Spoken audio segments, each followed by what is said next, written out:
neįsivaizduojam tokio scenarijaus, kad mes bėgam, o kai nebėgi, geriausia yra žinoti, kur tu gali būti naudingas, ką daryti ir būti pasiruošusiam.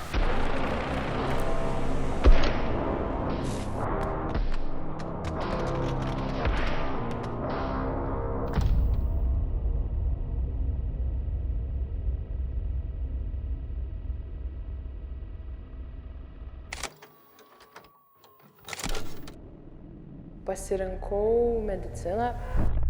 Supratau, kad čia aš galiu būti pirmiausia labiausiai naudinga ir man tai pasirodė artimiausia iš tikrųjų. Šauliai medikai turi dvi pagrindinės veiklos kryptis.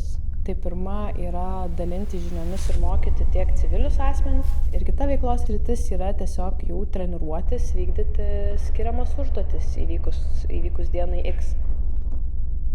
Man patinka veiksmas, kai aš žinau, ką darau, jaučiuosi tame užtikrinta ir matau, kad tai veikia. Bet čia turbūt atsiremiam į kertinį dalyką, kad man patinka žmonės, kurie tame dalyvauja, nes ne visi yra medikai pas mus. Didesnė dalis yra neturintys medicininio išsilavinimo arba net kažkokių pagrindų atėję ir jie įgyja tas žinias. Ir matyti tą progresą, tą norą, tos klausimus, tai be galo šiaip motyvuoja. Mes turime vėlgi medikuose keletą veiklos ryčių, keletą skyrių, kurie turi savo specializacijas.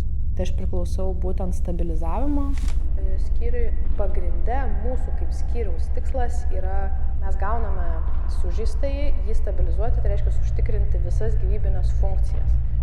Užtikrinti, kad jisai galėtų išgyventi iki sekančios jiems reikalingos pagalbos žingsnio, tai gali būti chirurginė pagalba, medikų taktiniai, dalinai taktiniai aplinkoje, arba tai gali būti civilė ligoninė, bet realiai mes gaunam ir užtikrinam, kad jisai išliktų, jo visi gyvybiniai parametrai būtų stabilūs.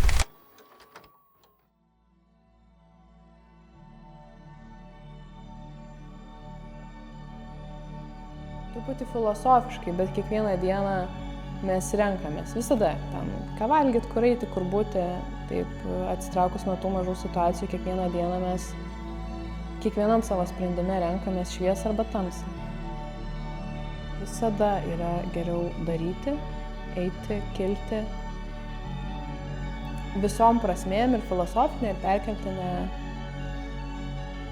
pasiūlyčiau rinkti šviesą.